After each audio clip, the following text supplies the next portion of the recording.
Look, I want to start with a lie. Labor Day weekend, 1964, the U.S. Nationals at Indianapolis. A white Mercury Comet rolls toward the starting line, and there's a little hand-lettered decal stuck in the back quarter window. 2 letters and a slash. BFD B-Fuel Dragster. And everybody standing in those staging lanes knows that decal is complete garbage. The car has door handles. It has a windshield wiper. It's got the exact dashboard your aunt had in the sedan she drove to the grocery store. It is not a dragster. It is not B-Fuel anything.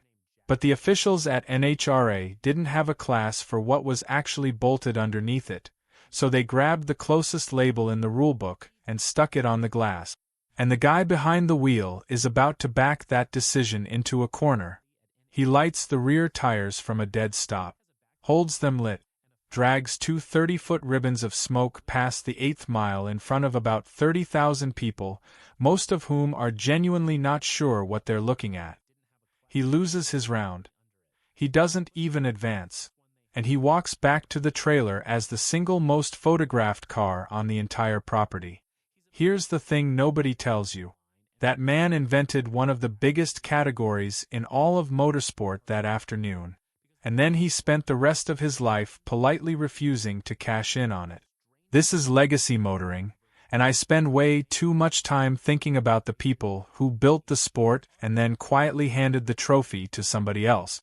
If you're someone who loves drag racing history, the wild engineering, and the stories the record books skip right over, make sure to hit the subscribe button and give this video a thumbs up if this helps you out.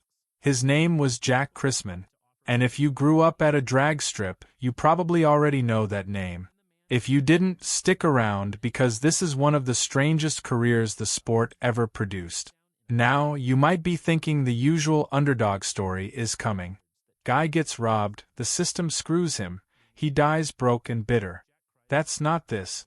This is weirder and, honestly, better than that. Because Jack Chrisman wasn't robbed of anything. He won the 2 biggest races NHRA had to offer by being quietly, mechanically, undeniably better than the man in the other lane. He won the very first NHRA World Championship. He won the U.S. Nationals beating Don Garlits in the final. And then, when his body literally would not let him drive a front-engine slingshot anymore, he sat in an office, took a phone call from a Mercury executive, and said 5 words that turned drag racing from a contest into a spectacle. 5 words. We'll get to them. And here's what most people don't realize. After he said those 5 words and built the car that proved them right, he basically walked away from the show he'd just invented. He let the next generation drive through the door he kicked open, and he watched them cash the checks. Not bitter. Not pushed out. He pulled back. On purpose. So let me set up the contrast that this whole story runs on, because if you miss it, none of the rest lands right. On one side, you've got Jack Chrisman the racer. Quiet. Allergic to showmanship. A guy who, by every single account ever written down about him, didn't pedal the throttle, didn't get loose and ride it out, and didn't need a girl in a bikini standing next to his car for the magazines. He won because he was better. Full stop. On the other side, you've got the car he built. A refrigerator-white Mercury Comet running on nitromethane with a supercharger sticking out of the hood, doing a burnout the length of a football field while looking exactly like the car in the television commercials. The most theatrical, attention-grabbing, gloriously absurd machine in the entire pits. The quiet man built the loud car. And then he handed the microphone to everybody else. Look, to understand how somebody ends up there, you need the man first. So let's go back to the beginning, and I mean the actual beginning, because the Dust Bowl is part of this. Jack Chrisman was born May 5, 1928, in a tiny Oklahoma town called Grove. He was the youngest of 13 children. 13. Let that sink in for a second because it tells you something about the era and the family he came out of. And like a lot of Oklahoma families in the 1930s, the Chrismans loaded up and came west in the exact same migration John Steinbeck wrote about. Oklahoma to Southern California. Looking for work. Looking for any place at all to land. They landed in Compton. And if you know anything about the SoCal hot rod scene of the late 40s and early 50s, you already understand the geography of this story without me drawing you a map. Compton in that era was ground zero. The Chrisman name was already on a building there. Chrisman and Sons, run by Jack's older brother Everett. Now, quick housekeeping, because almost every modern retelling gets this wrong, and the family actually corrected the record themselves in 2024. Art Chrisman, the famous Hall of Fame hot rodder you may have heard of, was Everett's son, which made Art and his brother Lloyd Jack's nephews. Not his cousins. Nephews. Jack ran his own service station right next door to the family shop, close enough that you could walk between the two garages in under a minute. That's about as deep into the family tree as we need to go, because this story is about one man. But that name on the sign matters, because it dropped a very young Jack Chrisman right in the middle of engines, tools, and the fastest crowd in the country. Here's something that'll surprise you. Jack Chrisman was a late bloomer. We tend to picture these legends as kids who were basically born holding a wrench, making their first pass at 16. Chrisman didn't get to a drag strip until 1953. He was 25 years old when he made his first competitive run. In a scene where guys were starting at 17, 18, that's late. That's a grown man with a service station and bills showing up to learn a sport everybody else already had a head start in. And he'd be the first NHRA world champion inside of 8 years. Hold that thought, because it matters. The car he started with is one of the best stories in the whole thing. It was a 1929 Model A Tudor. And it didn't belong to Jack. It belonged to his mother. She used it to commute. According to his daughter Lana, in an interview NHRA published in 2024, one weekend while his mom was away, Jack and his nephew Art chopped the top on it. Chopped the roof off Mom's daily driver. Then they got it back in the driveway before she came home. Whether she ever fully recognized her own car again is, per the record, not documented. I love that. The first chapter of a championship career is two guys quietly butchering a parent's commuter and hoping she doesn't notice. He ran a flathead in that model of first. Then he yanked it and dropped in an injected 354 cubic inch Chrysler Hemi, and that's when things got serious. He started showing up everywhere a Compton kid could reach on a Saturday with a trailer behind a pickup.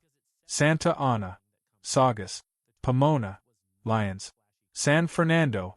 If you know those names, you know that's the entire holy circuit of early Southern California drag racing, and he was running all of it. Then he bought Ed Lusinski's car. Everybody called it the purple car. It was a front-engine, blown, gas Chrysler dragster, and Chrisman started piling up local trophies with it. And this is where the rest of the country started to notice something the West Coast had already figured out. The man drove with his head. Now, you might be thinking, okay, every driver thinks, what's the big deal? Here's the big deal. In that era, a lot of fast guys were fast because they were fearless. They'd hang it out, get the car loose, ride the edge of disaster, and sometimes win and sometimes pile it into the guardrail. Chrisman was the opposite. He didn't pedal. He didn't get loose and save it. He left the line clean, he was consistent, and he beat you because his right foot was smarter than yours. By 1958, the West Coast Top Fuel community had basically classified him as a professional, because for a stretch in there, that's exactly what he was. He was a hired gun before being a hired gun was a thing in drag racing. Pat Akins put him in his car. The Masters and Richter team flew him up to the Bay Area to drive their top fueler. Think about what that means. Car owners with money were paying to fly a guy in, because his hands on their car were worth more than their own. That's the reputation of a closer. A guy you call when you need the round one, not when you want a good time in the pit. And then, in 1959, he got into a piece of equipment that, even at the time, looked like somebody sketched it on a napkin halfway through dinner. It was called the Sidewinder. Chuck Jones owned it. Joe Mallard tuned it. And the layout was completely insane. The wheelbase was under 100 inches, which is short, go-kart short for a dragster. The engine wasn't mounted front to back like every other car on the planet. It was mounted sideways, crossways in the chassis, and the power went to the rear axle through a chain like a motorcycle. The whole theory was that you could use the engine's torque reaction, the way it twists against its own rotation, as extra traction. On paper it's clever. In a parking lot it looks like a death trap. Here's what most people don't realize about the Sidewinder. Almost everybody who looked at it assumed it would either spin in a circle off the line or just crash. And for most drivers it probably would have. Chrisman drove 3 different versions of that thing and ran consistent 9-second passes at over 160 miles an hour. In a sideways, chain drive, under 100-inch experiment. Nobody else got near that car and made it behave. That's not bravery. That's a guy who understood exactly what the machine was doing underneath him and metered it out. So let's tally up where we are. By the back half of 1960, Jack Chrisman is the hired gun's hired gun. He's the guy who makes the impossible car work. He drives with his brain in a sport that mostly rewarded nerve. And he is about to walk into the partnership that turns him from a respected wheelman into a national champion. That partnership was with a man named Howard Johansson. And the car was called the Twin Bears. The Twin Bears was a gas dragster, and the engine setup was its own kind of crazy. Not one motor. Two blown small-block Chevys, mounted side by side, canted out toward the frame rails. And the team's entire concession to aerodynamics was a single piece of plywood bolted to the front. That's it. There was no wind tunnel science behind that plywood. It was there because Howard wanted something there. A flat board. On the front of a twin-engine Nitro-adjacent missile. Remember what I told you about the contrast at the heart of this story? The quiet man and the loud car. Well, right here at the start, the car is anything but loud. It's 2 Chevys and a board. And it's about to make history. February 1961. Pomona. NHRA stages the very first Winter Nationals, and right away this is a big deal, because Indy already belonged to the East Coast. The Winter Nationals was where the West Coast got to show out in front of its own people. So the stakes are high, the crowd is hungry, and Jack Chrisman shows up with 2 Chevys and a board. He runs an 8.99 in top eliminator. Now let me tell you why that number matters, because if you're not steeped in this, 8.99 just looks like a time. Here's the thing. That was the first 8-second pass in the history of NHRA national event competition. The first time anyone had ever broken into the 8s at one of these races. The barrier everybody was chasing, the quiet guy from Compton walked right through it. In the final round he beat a man named Dick Rhea in a blown Chrysler. And look, I have to flag something, because you may go read about this later. Some of NHRA's own modern retrospectives name Tom McEwen as the runner-up in that final. The older, more detailed records say it was Rhea, and Rhea is what the people keeping score at the time wrote down. So we're going with Rhea. If somebody tells you it was McEwen, they're not crazy, they just read the newer version on the website. The point that survives either way is the 8.99. That summer he took the Twin Bears to Caddo Mills, Texas, and ran an 8.78. Quickest run of the entire year, anywhere. And when NHRA rolled out its first official points-based World Championship that season, Chrisman's total at the end of the schedule was 550 points. That's damn near a perfect score. He was the first man ever to wear the title. The first NHRA World Champion, full stop. Now here is the detail I really need you to register, because it's the thread that ties this whole story together. The Twin Bears was not a flashy car. No candy paint. No bikini model leaning on the fender for the magazine spread.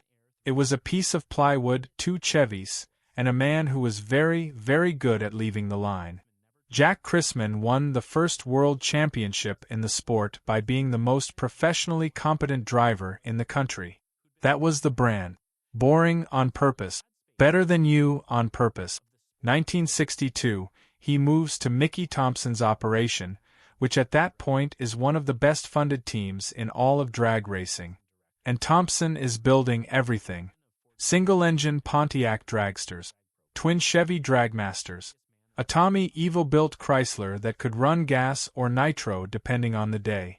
And weeks before that year's U.S. Nationals, an aluminum block, 432 cubic inch Pontiac with bespoke hemispherical head. An engine that, and this is fantastic, the Pontiac division of General Motors had not actually agreed to build. They found out about it later. Chrisman drove all of them. With the twin Chevy, he reset the NHRA top eliminator speed record at 176 and change at York, Pennsylvania, plus an A-gas dragster record of 8.34. And then at Indy, with that not technically sanctioned aluminum Pontiac Hemi, he goes to work. He beats Connie Colita on the way through the field. And in the final round, he beats Don Garlits. He takes low ET and top speed of the meet. He won the U.S. Nationals. Sit with that for a second, because this is exactly the kind of fact that gets vacuumed up and lost the minute people start telling the funny car story. Jack Chrisman won top eliminator at the U.S. Nationals, beating Don Garlits in the final. That's not a footnote in somebody else's biography. For most racers, that's the single greatest day of their entire life, the thing they tell their grandkids about. For Chrisman, it's a stop on the way to something else. He capped the year by winning a best-of-3 over Gordon Collett at Bakersfield to grab the Drag News #1 spot in Top Gas. So let's add it up. 2 seasons, 2 different cars, 2 different teams, the first NHRA World Championship, and then the U.S. Nationals. 2 of the biggest prizes the sport had, back-to-back years, won by a man who, by every account anybody ever bothered to write down, was quiet about all of it. And then his body broke. May 1963. Pomona Raceway. Just a Sunday show. Top Fuel. Chrisman is driving a car for the Yeakel brothers and Vince Rossi, a car called the Spaghetti Benders. On a normal run, nothing exotic, the rear end lets go. I don't have a play-by-play of what happened inside that car. What I have is the result, and the result is brutal. He suffered a severe groin injury. He spent 42 days in a hospital in Pomona. 42 days. And when they finally cleared him to go home, his front-engine slingshot career was, for all practical purposes, over. He was 35 years old. Now, here's what most guys do in that spot. They hang it up, or they slide quietly into a tune-up role on somebody else's program and live in the background. Chrisman didn't do either of those exactly. He took an advertising sales job at National Dragster, which, if you don't know, is NHRA's own house publication. He went to work in the NHRA office, selling ad space. The reigning world champion. The plan was that he'd come back that fall and defend his Indy title for Mickey Thompson. And the way that fell apart is almost funny if you weren't the guy it happened to. Thompson loaded his cars onto an open-air, 3-deck hauler and pointed it at Indianapolis. Somewhere along the way, the hauler tipped over. Chrisman never turned a wheel that weekend. The world champion got sidelined twice in one season by 2 unrelated disasters, and now he's at a desk, selling ads. And a few doors down that office sat the man who would change everything. The man a few doors down was named Fran Hernandez, and Hernandez ran the drag racing program for Lincoln Mercury, which was a division of Ford. He was a serious guy. An old hot rodder himself, a Dust Bowl kid just like Chrisman, with deep roots in the same SoCal scene. So the two of them got along. Same background, same world, same language.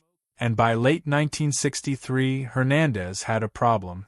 The super stock wars were heating up and Ford was losing. Chrysler had its lightweight Plymouth and Dodge package cars and those nasty new Hemis, and they were eating Ford's lunch in the A/factory experimental class. So Hernandez's answer was a run of 22 lightweight Mercury Comet hardtops, built up in Dearborn with steel tubing, 427 wedge engines, and 4 speeds. Factory experimentals. They ran on pump gas, they were quick for what they were, And, here's the kicker, they looked exactly like the car your aunt drove to the grocery store. Which was the entire point. Beat the competition in a car that looks like the one in the showroom. Hernandez gave one of those Comets to Jack Chrisman. And Chrisman didn't drive it. According to his daughter Lana, he didn't like it because, in her words, it was a stock car. So he hired a guy named Bill Shrewsbury to drive it for him. Chrisman made the appearances, shook the hands, let Shrewsbury drop the time slips in the bag, and stayed out of the seat. Now, you might be thinking, the world champion is too proud to drive a superstocker. Maybe. But I think it's simpler than pride. The car bored him. It wasn't enough.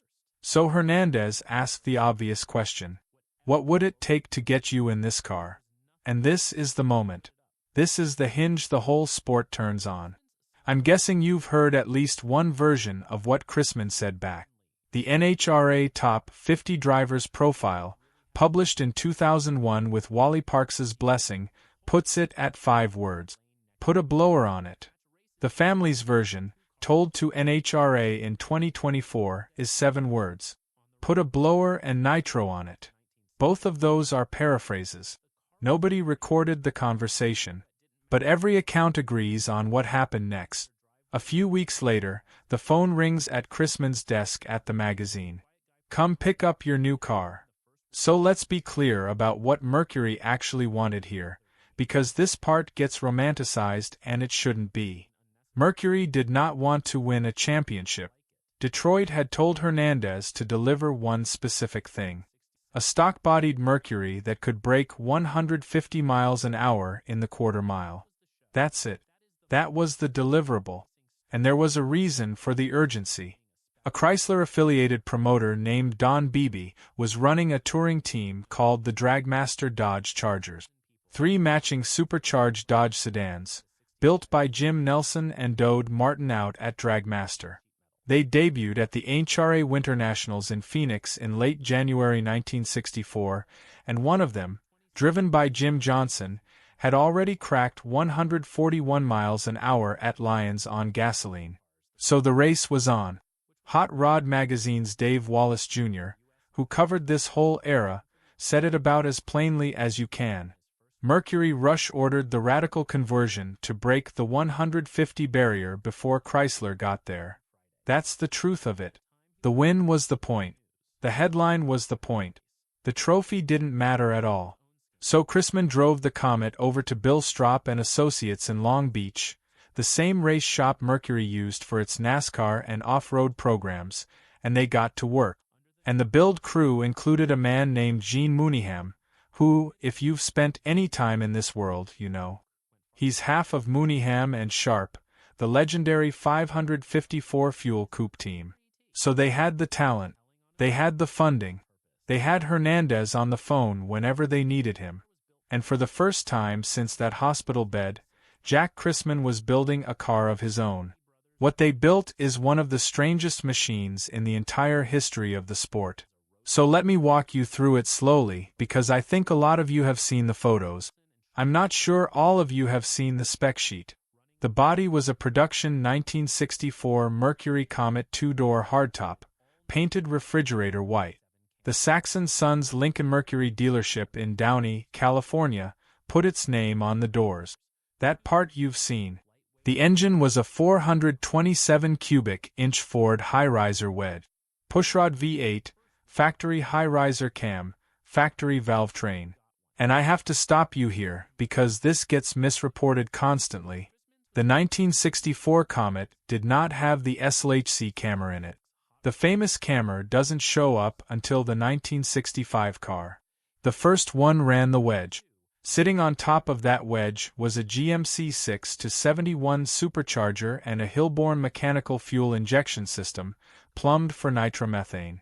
Behind the engine, there was nothing. No transmission. None at all. The drive shaft went straight to a Ford 9-inch rear axle, locked in high gear, and high was the only gear it had. This is dragster construction. This is how you build a slingshot. And it was now living underneath a Comet hardtop body. Where the radiator used to live, there was a 3-gallon moon tank for the fuel, fed by a cam-driven mechanical pump. The car had no cooling system at all, because the car would never run long enough to need cooling. And inside? Almost everything was Mercury production. The dashboard your aunt had. The steering column she gripped on the freeway. The factory door panels. The driver sat in a single fiberglass bucket behind a single hoop roll bar, with a Moon hydraulic throttle on the floor. And then there's the detail I love most of all. There was a Hurst shifter handle on the floor, right where a Hurst shifter belongs. That Hurst shifter wasn't shifting anything. Remember, there was no transmission. There was nothing for it to shift. So what was it doing there? It was wired to the brakes. You'd grab the shifter like you're rowing through the gears, and you'd be hauling the car down. And in the trunk, on a simple ring pull, sat a Crowder parachute, because the brakes by themselves were never going to bring this thing down from where it was headed. Now I want you to actually picture this car, because this is the exact moment the whole story turns. From the outside, sitting on a trailer in the parking lot, it looked like a Comet. Door handles. A windshield wiper. The hood scoop was big, sure, but the first thing that registered on a fan walking through the pits was the body. The same body Mercury was running television commercials for. And then you walked around to the back and you saw a parachute pack sitting on the deck lid, and your brain just kind of locked up. Wait, why does Grandma's coupe have a parachute? That confusion. That gap between what your eyes are telling you and what your gut is telling you. That is the entire premise of the funny car. Jack Chrisman and Bill Stropp's crew built that gap on purpose, in a shop in Long Beach. So how'd it run? July 12, 1964. Fremont Dragstrip, California. First run of the new car. 10.38 at 148.27 miles an hour. Let that land. The Dodge Chargers had been chasing 150 with a supercharged gas car for months. Mercury shows up and runs 148 on its very first attempt, on day one, before they've even sorted the thing out. They were going to clear 150 on the second weekend out. Game over. And then, Labor Day weekend, 1964. The U.S. Nationals at Indianapolis Raceway Park. Back to exactly where we started this whole thing. NHRA's tech inspectors looked at the car, looked at the rulebook, looked at each other, and put AB/Fuel Dragster decal on the back quarter window, because there was nowhere else to put it. They knew the class was wrong. They just didn't have a right answer. So when Chrisman staged, the car sat there with that decal in plain sight, a lie everybody could see. And then he left the line, and he lit the tires from a dead stop, and he held them lit past the 8th mile. Smoke pouring off the slicks. A grocery store sedan, on nitromethane, burning rubber the length of the track in front of 30,000 people who did not have a mental category for what they were seeing. Best run of the meet for the car was 10.25 at 156.31. And that 156 was the first 156-mile-an-hour pass by a stock-bodied car in the history of the sport. He got eliminated. He didn't make the final. Here's the thing, though. He didn't have to. As Dave Wallace Jr. put it, the Comet lost the battle and won the war. It was the single most photographed entry on the entire property. Hot Rod and Carcraft had photographers on it for 2 solid days. Lincoln Mercury's PR people got exactly what they had paid for. And now we get to the part that matters. The part that, looking back, is the most important thing that happened that whole season, and almost nobody frames it this way. Hernandez and Chrisman did not go chase an NHRA championship with this car. They went on the match race circuit. They took the Comet east. They took it to the Midwest. They took it to every regional drag strip with a promoter and a phone number, and they ran it solo, or against whatever local hero could scrape something together. And here's the thing. There was nothing local that could touch it. That was the point. Chrisman's son Steve, who runs the family's parts company today, said it cleanly in 2024. We knew we really had something, because there'd be 5,000 people at a match race with just him running, because they didn't have anybody to race. Stop on that. 5,000 people. One car. One run. Nobody in the other lane. Now, you might be thinking, so what, it's a fast car, people like fast cars. No. You're missing how radical this is. Let me explain how drag racing worked before this moment because it's the whole point. Drag racing, from its very beginning, was a competition. The entire appeal was the lane next to you. Two cars stage, the light drops, and one of them gets there first. That tension, that head-to-head, that's the sport. That's the thing people drove out to see. Even match races, the exhibition stuff, were two cars. There was always somebody in the other lane. What Chrisman and Hernandez stumbled onto, out there on the road in 1964 and into 1965, is one of the most important discoveries in motorsport history.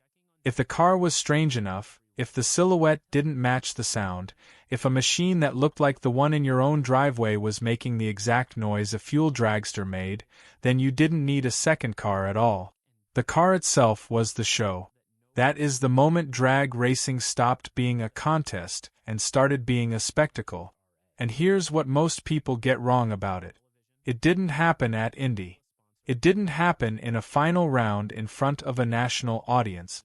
It happened on the road, between dates, on a Tuesday in Ohio, with maybe 1,000 people in wooden grandstands and a promoter counting cash out of a metal box. The quiet guy from Compton, the man who won the first world championship by being mechanically better than the guy in the other lane, had just figured out how to make the guy in the other lane completely unnecessary. And honestly, I don't think he liked it. Over the winter of 1964 into 65, that same chassis got rebodied to 1965 Comet sheet metal and painted candy apple red. The 427 wedge came out, and in went the 427 SLHC camera, the famous one, finally cleared for the drag strips because NASCAR had banned it from stock cars the previous October, which was its own whole scandal. Strop's crew shoved the engine rearward in the chassis, so the front of the block now sat under the windshield, and they put a tubular front axle under the nose to get weight off the front tires. Performance jump. Mid-eights at over 160. The smoke went farther down the track. The crowds got bigger. And then, at the 1965 U.S. Nationals, with everybody on the planet waiting for the encore, Chrisman redlit on his very first round against Don Gay. Round 1. The whole crowd had paid to see the Comet, and the Comet went home on Friday. Around that time, he got quoted in drag news about the car's ET, and he didn't dress it up at all. The car, he said, is not set up for ET. He's telling on himself, on purpose. The car wasn't built to win the trophy. The car was built for the grandstand. He knew it. He said it out loud. In 1966, the Mercury program leveled up. The Logie brothers in Detroit started building tube chassis, fiberglass-bodied Comet. Flip-top cars. The silhouette of a Comet sitting on a purpose-built race chassis. Don Nicholson got the first one, called it Eliminator I. Eddie Schartman got one. So did Chrisman. And Chrisman's was different in two big ways. His was a roadster. No roof. Open cockpit. And underneath, where Nicholson and Schartman ran injected cameras on 80% nitro without superchargers, Chrisman had a blown, injected, full nitro 427 camera. He was the only guy in the program with the complete dragster top end. At the 1966 Hot Rod Magazine Championships at Riverside, in the exhibition stock category, he ran 8.72 at 184 miles an hour to beat Jungle Jim Lieberman in the final. That was the first time anything in this baby funny car class, under any of the half-dozen names it went by that year, had cracked 180. July 10, 1966, at Capitol Raceway in Maryland, the car set a class record at 188. 2 weeks later, at the Super Stock Magazine Nationals at New York National Speedway, the engine let go on a run and caught fire. The fire took the whole roadster. Chrisman walked away. The car burned to the ground. And here's the gut punch. That same fall, NHRA finally announced the official funny car class for the 1966 World Finals at Tulsa. The class, the official one, with a name. And Eddie Schartmann won it in a Logie-built Mercury, basically the same package as Chrisman's, with a different driver. Schartmann ran 8.28 at 174. He became NHRA's first official funny car champion. The man who walked the entire concept in from the parking lot 2 years earlier did not win the first championship in the class he created. The guy in the next-door car did. And Chrisman's Roadster was sitting in pieces in New York while it happened. Now, I'm not going to dramatize that, because the facts are plenty. Eddie Schartmann was a fantastic driver. He earned that trophy. But you have to sit with the picture. Jack Chrisman invented the thing, and then watched somebody else hold it up. He kept going for a while. Built another Comet after the fire, ran the match races and the Coke Cavalcade circuit through 1970, eventually moved to Mustang funny cars when Mercury's program shifted. He took the bookings. He cashed the checks. He went home. In 1971, he didn't race at all. In 1972, he built a Sidewinder Mustang funny car. Engine mounted sideways across the chassis, an echo of that Joe Mallard car from 1959, his old quiet trick. He never ran it. He sold it to a man named Roy Mayhew. And the next year, that car became the first funny car ride for a 24-year-old kid out of California named John Force. Force called it the Night Stalker. You know the rest of that story. We don't need to tell it.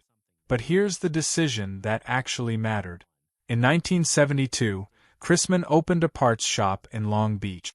Jack Chrisman Enterprises, later Chrisman Driveline Component. Rear ends, ring and pinions, axles, driveline parts. And by the late 70s, his customer list read like a who's who of the people winning every race he wasn't. Kenny Bernstein, Frank Bradley, Darrell Gwynn, Eddie Hill. He spent 17 years building the parts that went underneath everybody else's championship cars. On August 17, 1989, Jack Chrisman died of cancer in Long Beach. He was 61. Every honor came after. The International Drag Racing Hall of Fame, Inaugural Class, 1991. NHRA's 50 Greatest, number 23, in 2001. The Motorsports Hall of Fame of America in 2013. All 3 plaques arrived after he was gone. And in 2024, his daughter Lana said the line, "That is the honest center of this whole thing." Talking about that first white Comet, she said it wasn't the first, but it was the most famous. The template for the Nitro funny car. The template, not the first. With the family on her side and every reason to plant a flag, she said template. So go back to that B/Fuel dragster decal at Indy. NHRA didn't have a name for what rolled up that day. They have one now. They call it Funny Car. He didn't keep his name on it. He didn't seem to need to. He built the template and he let everybody else frame the picture. This has been Legacy Motoring. I'll see you next time.